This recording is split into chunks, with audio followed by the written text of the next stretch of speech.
On February 24th, 2018, California Democrats for Peace and Justice, a grassroots coalition, held a program and panel with party leaders, activists, and experts during the California Democratic Party convention in San Diego. The focus was the need for engagement and understanding concerning BDS, the boycott, divestment, and sanctions of Israel. This conversation started among Susan and some other people and I after the e-board meeting last November, in which one of the meetings had a vote that was pro-BDS in a manner that left a lot of people in the room feeling unsafe.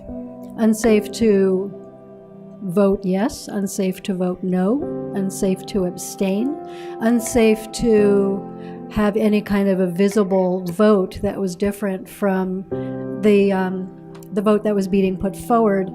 And because I was standing in the back of the room where I saw a lot of people looking around nervously and not raising their hands to vote in any direction, I was really pleased when Susan reached out to me to talk about this. Finding solutions for peace, finding solutions to bring folks together in the communities and not losing a generation again. I don't think anyone in this room's thrilled with the situation right now in Israel and Palestine. We all want a two-state solution where people are living in peace. We all want a two-state solution that's working together to solve some of the bigger threats to humanity, climate change, and some of the other challenges. You look around and you think, wow, we've got so much diversity in our party, and that's our strength. The fact that we can come together and not necessarily agree 100% on something, but get to the point of consensus is the strength of the Democratic Party. Our ability to talk to one another before and after a disagreement, during the argument, is what's going to give us strength. When we ignore one another, when we don't want to see each other's viewpoint, all we are doing is empowering the right. Over 3,000 years ago, an indigenous people developed a thriving civilization and culture in their ancestral homeland. Over time, they were conquered by a series of aggressive foreign empires, and while some stayed in their own communities, most of them were scattered across Europe and the Middle East. And for 1,900 years, they lived as a mostly oppressed, stateless minority, suffering persecution, expulsions, and ultimately a genocide. They barely survived, but never lost hope of returning to their indigenous homeland. And once released from their ghettos, they started a liberation movement and went home to join those who were already there. And they built one of the most vibrant, diverse, inspiring nations the world has ever seen. And that nation is the state of the Jewish people, Israel. And like all nations and like all democracies, it is a highly imperfect nation that also makes mistakes.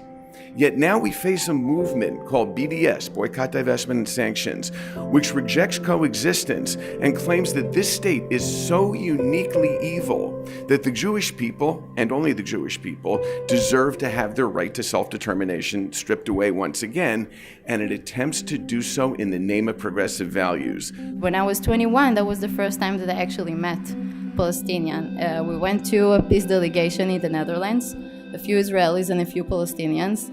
And it was in the summer of 2014. So we flew to the Netherlands, and while we were there, after a few days of storytelling workshop, the last operation in Gaza started. And we didn't know that when we were flying there.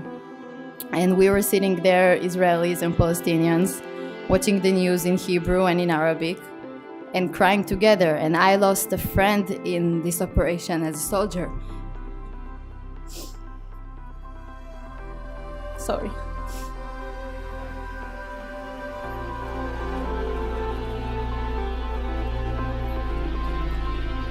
And they lost their families in that operation. And we were sitting and we were crying together. And that was the moment that I realized that it's not in the politics. It's not whether I oppose some party or I oppose some idea. It's about the wall that there is between people.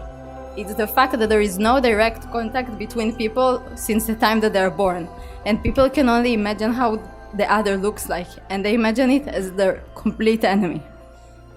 And that was only a peace delegation of a week, so the experience was very powerful, but the connection didn't last so long, because if you want to break a wall between two nations that has such a big history of conflict, you need more time. There was a time when a group of students at UCLA tried to get those running for student government to sign a pledge that they wouldn't travel to Israel and Palestine to learn. That is the biggest mistake of all, right? If we expect students, and elected students at that, to have informed opinions about what's happening on the ground, shouldn't they travel there to learn about it themselves?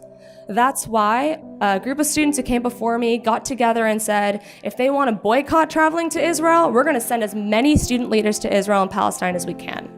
And this is a group of students from different parts of the political spectrum, different parts of our campus politics spectrum, who come together every December to travel to Israel, Palestine, to hear from Israelis and Palestinians and to learn their stories, so that when they come back to campus, they don't say, oh, I don't know enough to have an opinion. They don't say, oh, I think Israel can do no wrong, or no, I think Israel can do no right. Right? And it's in those moments that we can recognize each other's humanity that I think we'll really be able to get to a real solution.